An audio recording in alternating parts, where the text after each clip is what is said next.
principles to game development. Okay, okay, everyone coming in? Everyone get a seat? Let's do this thing. Molly, you good to go?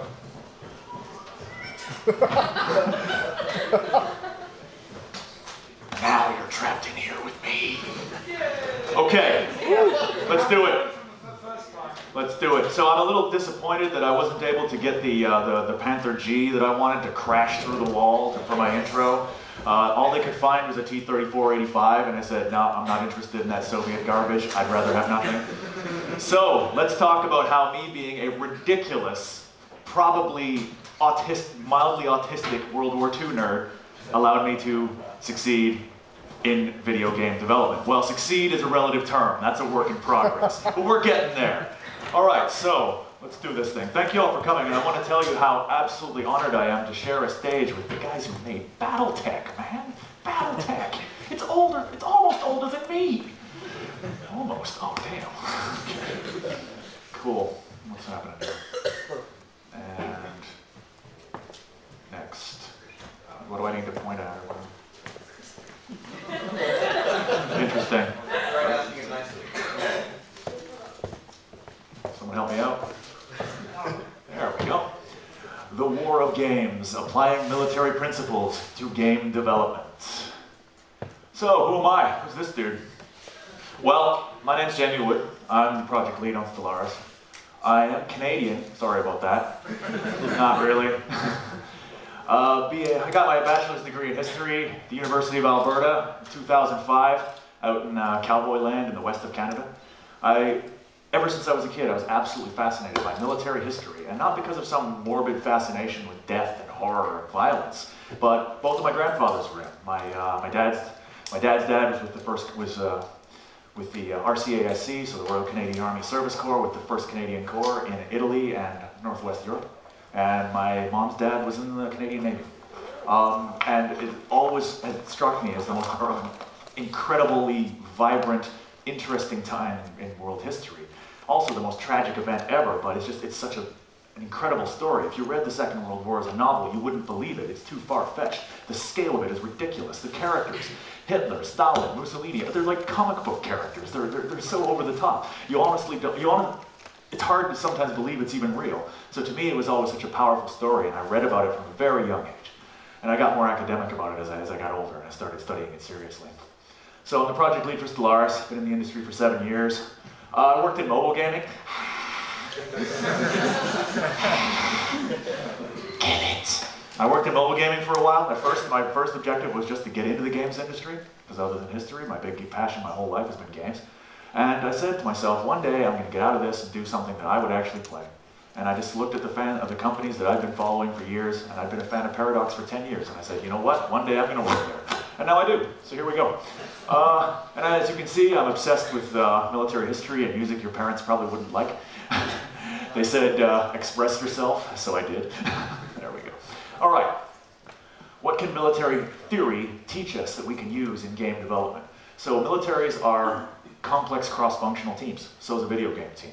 It's not just a bunch of programmers in a basement. You've got all sorts of hyper-specialized individuals, animators, 2D artists, 3D artists, VFX guys, designers, writers, all of the supports teams that go in to make sure everything works. It's a very complex, you could say a combined arms team, much like a good military.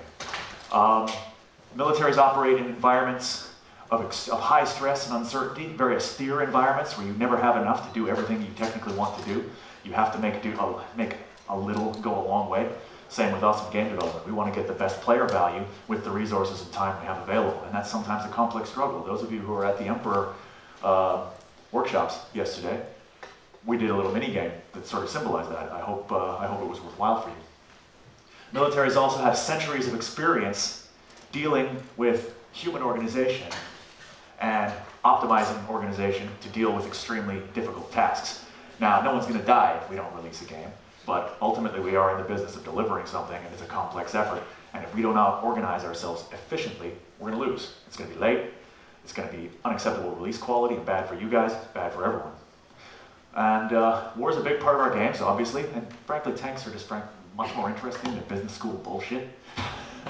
I don't have a formal background in project management. You can go to school and get certificates for Scrum Master and all this stuff. I started as a QA guy, but one of the things that I've taken with me in my career is my study of military history has given me a set of mental tools to think about complex business problems and planning challenges. And internally, and at Paradox, because we're all nerds, externally, I communicate in that way because it helps me frame the problem and figure out how I'm going to tackle it. If I can think of a great general, a great leader from history who handled a similar problem, it gives me the first step towards solving it. It's just about applying the right metaphor. Okay. So, some of you might know that dude, the smoothest pimp in ancient China. The Canadian Armed Forces defined the principles of war as selection and maintenance of the aim. Basically, before you do anything important, you must set the goal and just communicate that goal through your whole organization. Nothing can be taken for granted. In a complex team, everyone must be carefully briefed on the mission. That way, if you get hit, if you as the leader get hit during an attack, it doesn't stop. Everyone knows what you're trying to do. They keep going. Same thing with us. When we start an expansion, every team member needs to be on page, needs to know the plot, needs to know what we're trying to do, so that if anyone is sick, missing, out at a conference, some sort of other commitment, they can still continue with the overall mission. Move forward that way. Morale, right? You got to believe in what you're doing. You have to have the mental toughness to continue when things are tough. Offensive action. If you just sit there on the defensive, if we just patched bugs and never put out any new content, if we never seized the initiative, the game would wither out and wither away and die out, no matter how good the base gameplay was. I'm not going to go through. Why are they all listed as number one? I'm going to call that. No, nothing can be equally important. There's only one priority, and when everything's a priority, nothing is. He who attacks everywhere attacks nothing. But seriously, I'm not going to go through the whole list, but you can see that many of these principles could apply to different parts of life, and I try to think about them in these terms when I'm approaching a leadership challenge. So. Here's one of the first ones, one of my favorite words, Auftragstaktik. That's a mouthful, huh? It's not one of those monster 45-letter German compound words, but it's close. So this gangster is Hans von Seht, and he was the chief of staff of the secret German general staff between the world wars. And he is largely responsible, through his manual Truppenführung, for inculcating a set of values in leadership that took the Germans from a 100,000-man army of Versailles to a continental empire. I think he died before the war even started, but his training methods created an entire generation of flexible, aggressive leadership at all levels, down to even junior NCOs and privates. Basically, what Auftragstaktik means is the leader doesn't decide how we're going to do the mission. They define what we're going to do. I want that hill. I want to be drinking coffee on top of that hill around the smoking craters that used to be their positions by 1700 hours. You've got 2 companies in the mortar platoon to do it.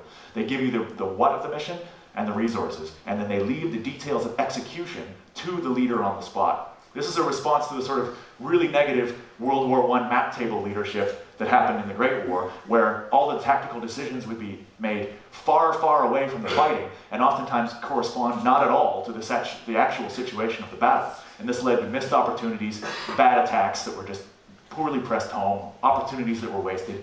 What they did is pushing a lot of initiative and freedom onto junior leaders. And we at Paradox do the same thing.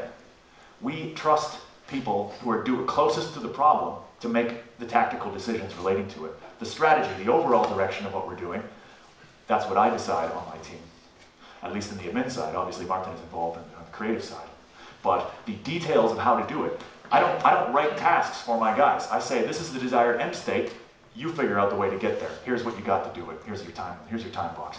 So we use Auftragstaktik. The strategy, the mindset of Auftragstaktik is it is better to do the wrong thing than nothing. And this was a very, very clear principle in the German army, between the wars and during the war. If you are the most senior person left, if all of the officers are hit, and you're even just the oldest private, if you stand there and do nothing, that is worse than taking command and continuing and doing the wrong thing. Because at least you took the initiative and took over. Leadership is central. And I've got leaders at all different levels of my team. It's not just me and 30 privates, right? A company is not one captain and 120 privates. It's a captain, 3 lieutenants, 9 sergeants, like that, right? There's an organization. leaders at all levels need to step up and own their work. And they used this mission, or they used this word during my job interview, and internally I was just like, yes, yes, yes, this is the place for me. They're nerds who understand. Okay, give the mission and then get out of the way. That's the best thing a leader can do. I don't understand all the technical details. With the vast majority of the motorized and heavy and mechanized forces struck in the south and cut them off from the rear, forced the BEF to evacuate, and you all know the rest. This is almost the ultimate example of a Schwerpunkt, putting your main effort at the point where you can get the maximum benefit from it. So you'll never be strong enough to attack everywhere. Better to hit with a fist.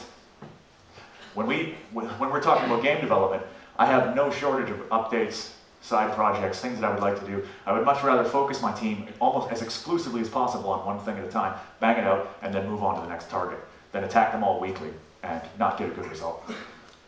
And you don't have to mass people on a problem, you mass effects.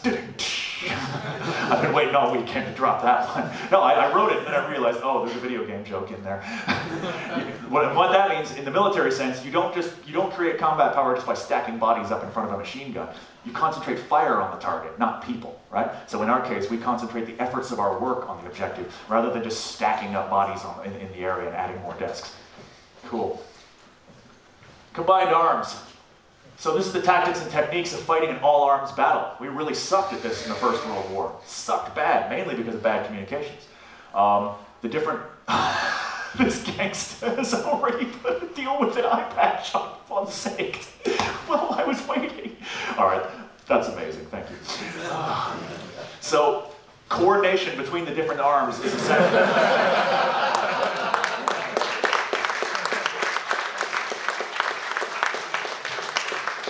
This presentation's over, I can't top that. Coordination between the different arms and specializations is essential. If you have a good combined arms team, you can get a 1 + 1 + 1 = 5 effect. That's the equation I like to use to describe it. If the infantry is fighting their own private battle in the forest, not communicating with the artillery so they have no targets, and the tanks are all wandering around in the plains, not doing anything of note, they're not creating an exponential effect, combining their strengths. But here you see tanks and infantry advancing in close terrain, covering each other. If those infantry run into a machine gun nest, that tank can knock it out for them. If there's anti-tank teams waiting to ambush the tank, the infantry is there to protect it. In our case, the different specializations, we work as a combined arms team. We try to put all of the different people in the team area physically together, regardless of their discipline, so that we get that synergy of working closely together as a combined team. We don't make the team based on administrative departments. We build it around the mission, which in our case is the game. So I made a rather cheeky chart that I want to show you. This is an example TOD, Table of Organization and Equipment, of a small combined arms unit hijacked by me. This is an infantry rifle company from the modern US Army Striker Brigade Combat Team. It's one of the smallest combined arms units there is, and I just crossed out the real world designation and replaced it with what we do.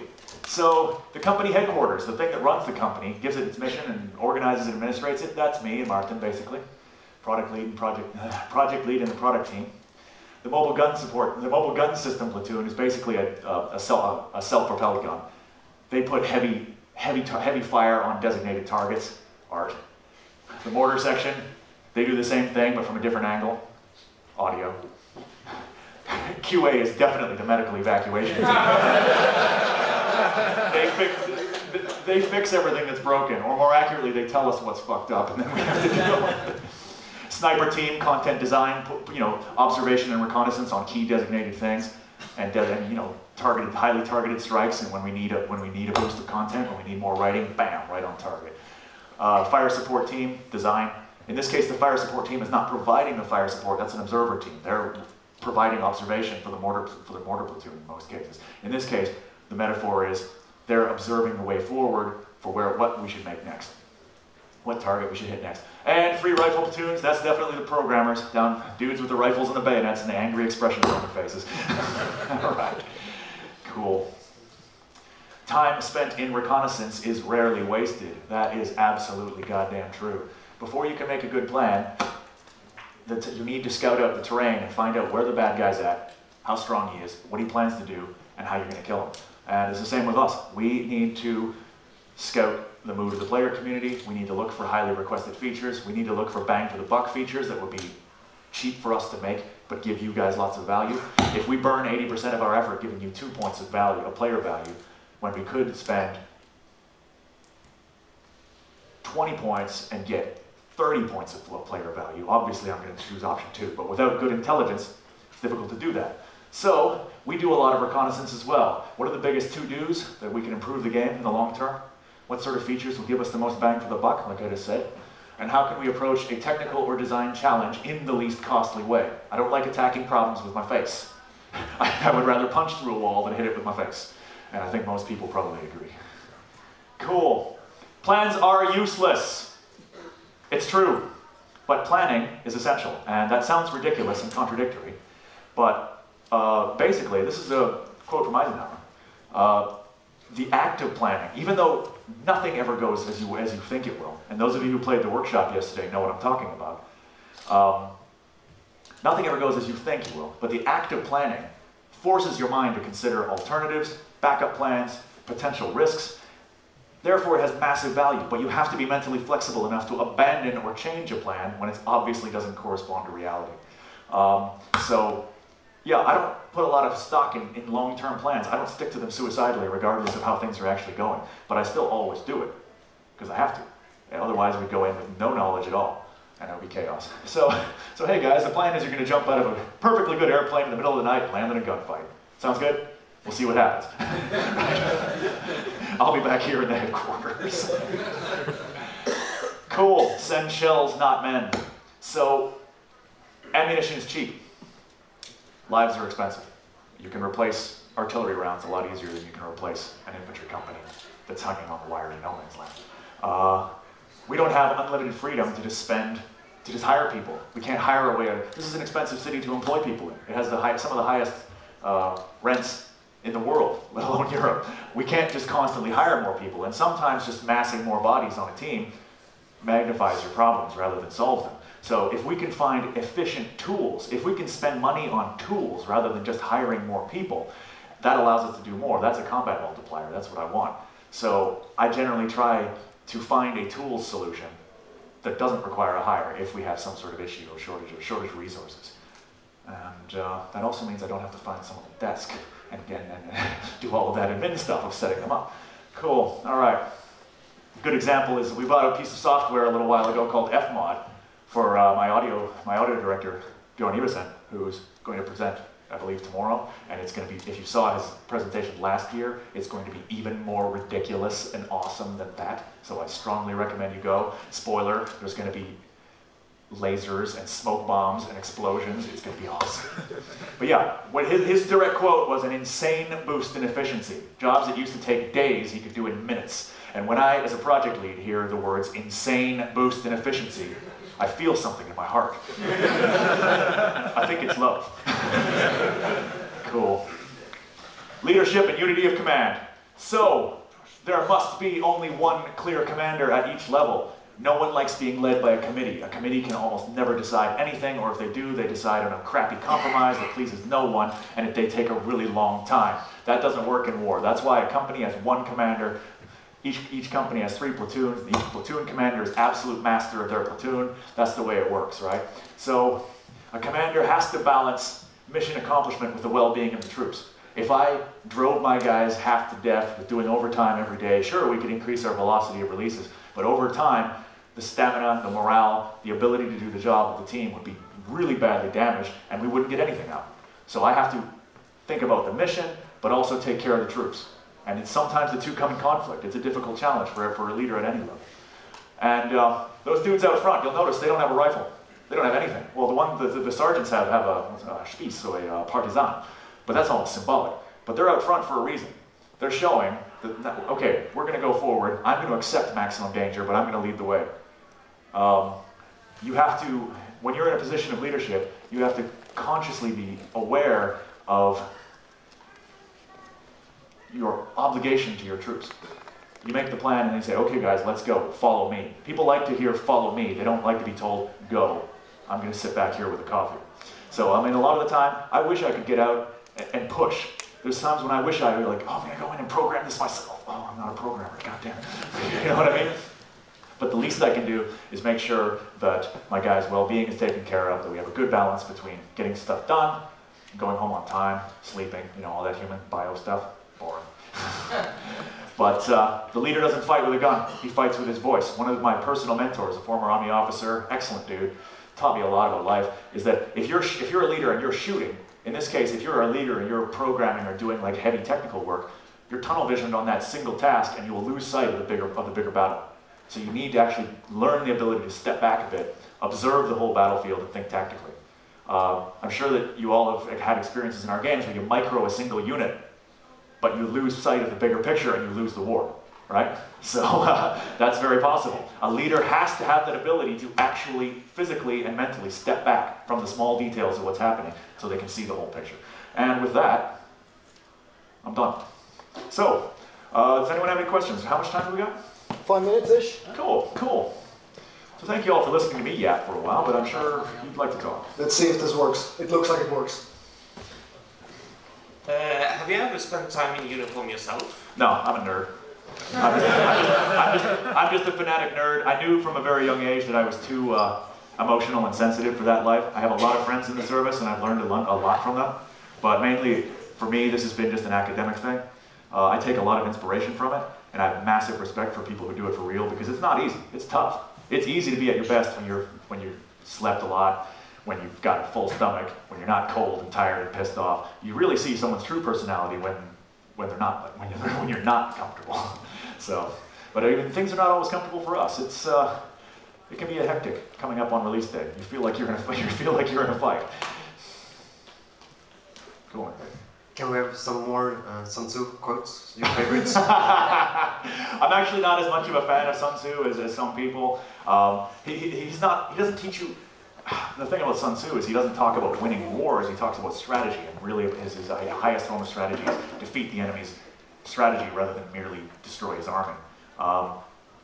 Which is, I guess, okay, but that would probably be more applicable if I was involved in business and talking about competition with other companies. I'm in the business of making video games, so I'm not a general, I'm a platoon commander. You know what I mean?